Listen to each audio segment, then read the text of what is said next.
Christopher, how do you approach a project plan for a new product launch?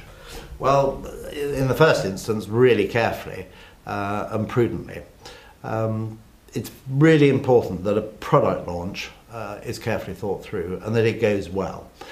There's just nothing worse for the reputation of the business if, having launched the product then has to be withdrawn because it's not been thought through, because it's not been positioned properly, it's been priced incorrectly.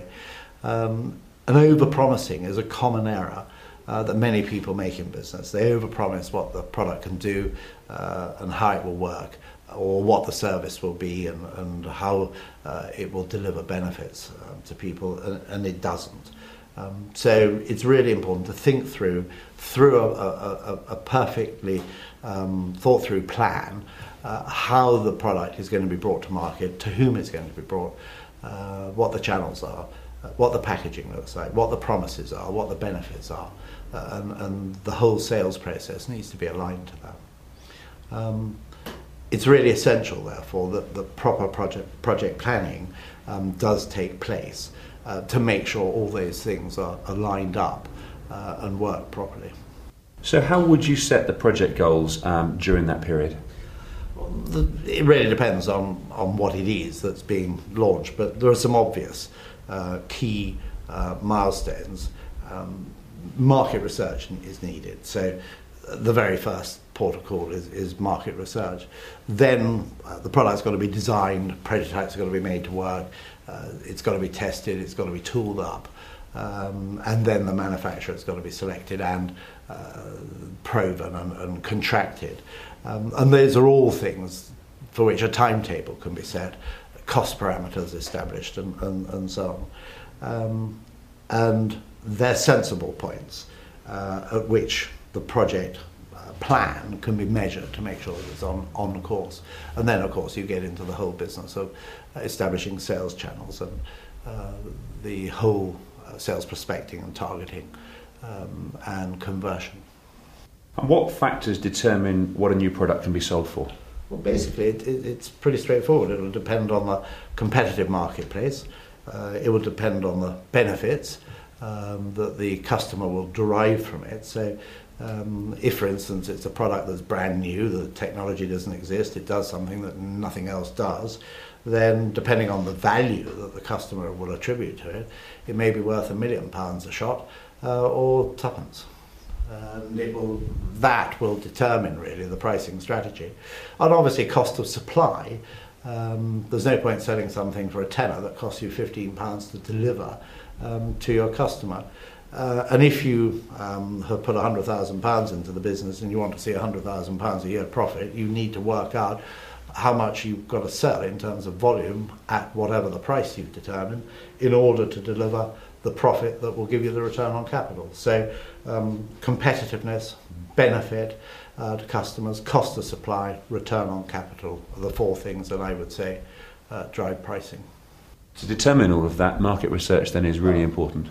Vital. So many insolvency firms have shelves that are full of files and records of businesses that thought they had the market absolutely taped, that they had the solution that the market was dying to receive, but they were wrong. Markets are quite sophisticated things. People who make up the markets know what they want, know what they're prepared to pay for something, and too often businesses, individuals come up with the idea they've been thinking about in the garden shed for so many months, and they think it's the answer to every problem, and they spend their life savings trying to bring it to market, and then they find that the market doesn't actually want it. So market research, would this product with these benefits, this service with these benefits, would this be of use to you? Would it be of interest to you? Would you buy it? If you would buy it, how much would you pay for it? Is there anything else that's similar? How do you deal with this at the moment? These are the sorts of questions. If you ask the market these sorts of questions, then you get a feel for whether or not you're barking up the wrong tree and should go away and play darts in the pub, or whether you've got an answer that the market will buy at the price. It will stop a fortune being lost if you have your market research in place properly in the first place. And our experience is that market research, more often than not, will correct some of your assumptions, and in making those corrections, you're able then to alter the product offering, alter the product design, alter the pricing, and arrive at an offering that will be successful. Exactly. Christopher, can you explain using a virtual team to develop and exploit a product idea? Yes. This basically means a team of people drawn from outside the business. In order to get a product idea through the concept stage into the marketplace, there are an awful lot of skills that are needed, and many businesses, many inventors that come up with the idea won't have the full skill set. So they draw together a team of people from companies, consultancies, individuals who are working on their own, who can bring the range of skills, of design skills, of manufacturing skills, marketing skills, financial skills, etc., together to enable the originator of the concept to bring his idea to fruition. What are the critical factors for project success then? Oh gosh, to some extent again it will depend on the project and exactly what it is you're doing, but in general terms I think there are a number. Having a product that the market wants, absolutely fundamental. If the market doesn't want your product, then it's irrelevant and there's no point trying to put it out. Understanding and clearly explaining, being able to explain the product benefits. So often you'll find somebody trying to sell a product who makes it terribly complicated and confusing, and the person buying, the customer, just can't get a grip on what it is that's so important about this product that they absolutely have to buy it. Finding the right channels to market. If you're trying to sell a product that has a very high volume and low value design to it, then you're not going to get it away through mail shots, through mailing. You might do it through the internet, or you could do it through major retailers, supermarkets. So understanding where your product should be placed in the market is critically important. Pricing it correctly. If you're putting out a product which is a high value, luxury item, you don't price it down and stick it on the shelves in Woolworths at a penny or a pound, whatever the current Woolworths pricing policy is. You would want to make it exclusive, and you make it exclusive not only by its look and feel and benefit that it delivers, but also by its price. And then you appeal to a different sector of the marketplace. And that means that the channels into that marketplace have to be thought about, because they're not going to go to Sainsbury's to buy your highly priced product. They'll go somewhere else. Buying at the right cost is critical to success.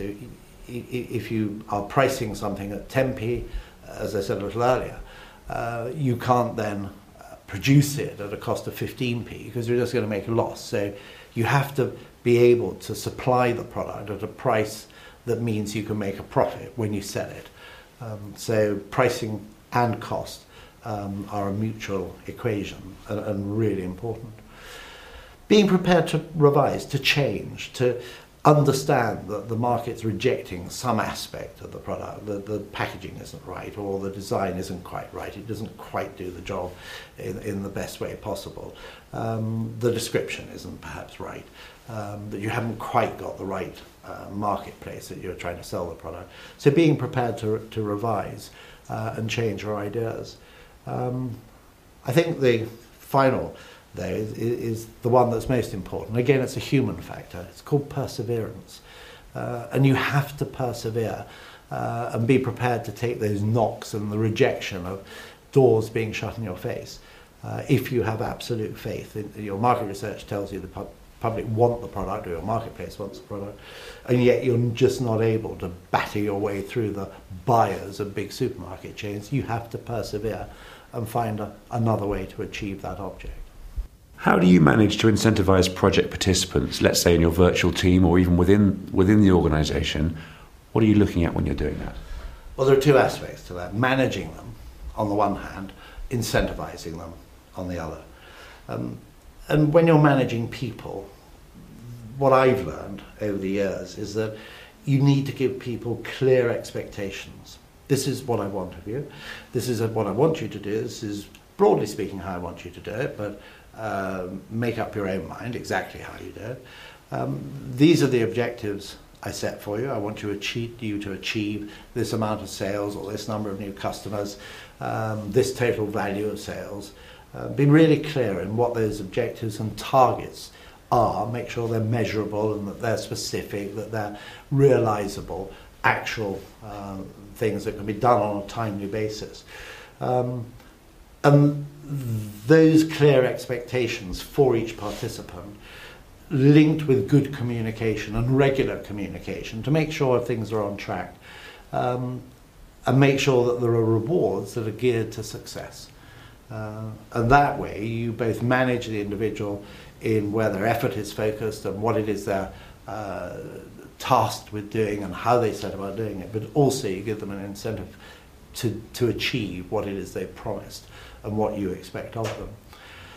Sometimes it might be entirely right to offer an interest in the business, an equity interest in the business to participants, to incentivize them. In other words, if you are part of this team, we'll give you a basic salary, we'll give you an interest in the ownership, and as the business takes off and as the value of the business, which is usually based on a multiple of its profits, steadily increases, so will your equity interest in the business increase. And that will be the reward you take to heaven in due course. Sometimes a fee or remuneration-based reward with some form of bonus for success that is simple, it's measurable, it's delivered quickly, but there's no long-term interest in the equity. And it will depend on how the owner of the business wants to structure their equity, how much they want to give away, how much they're reliant on other people to deliver their business dream. What are the most common factors that lead to actually the business going the other direction and the project failing? In 2 words, poor management.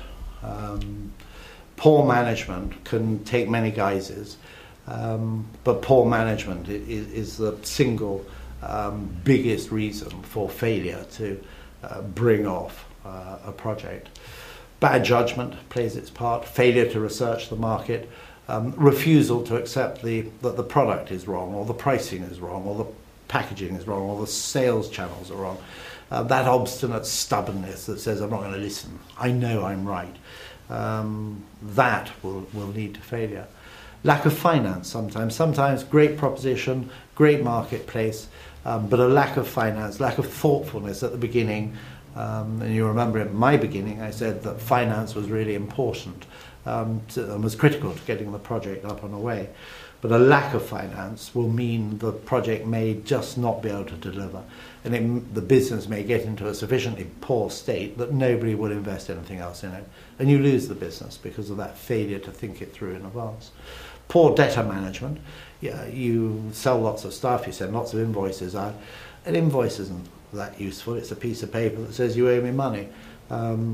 What you have to do is get the customer to pay, and that's essential. And if you fail to do that, then you'll be paying out your suppliers and your overheads and your staff, but you won't have any money coming in. And finally, product failure, where if you have a product, say, that gives 10,000 people an indescribable rash, and you have them suing you for £2,000 or £3,000, £4,000 each, that will very quickly bring the business to the knees if you have not insured against product liability.